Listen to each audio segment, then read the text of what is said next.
Hello, আসসালামু আলাইকুম। High, আপা কাবা সেহাত কা? আমি একটা কথা বলতাছি, যে হারামির বাচ্চায় কইব আমাদের নেত্রী মারা গেছে, তার জিবলা কাইটটা, তার গলা কাইটটা আলাদা করে দিমু। ঠিক আছে? আমি রাবিয়া কিংয়ে এই আমাদের নেত্রী আল্লাহর রহমতে তাকে হায়াত বাড়াই দিব আল্লাহ, তাকে সুস্থ করব, সে বাংলার মাটিতে সে আবার খাড়া হইয়া দাঁড়াইব বাংলাদেশ চলার জন্য, চালানের জন্য। ওকে, আমাদের নেত্রী বেগম খালেদা জিয়া আমাদের মাথার তাজ, আমাদের মা।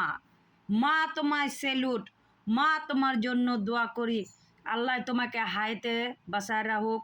আমার যতগুলা চুল আছে মাথার ভিতরে অতগুলা তোমার হায়াত দেও, তোমারে স্যালুট করি। যে বলবে তুমি মারা গেছো তার জিবলা কেটে হাত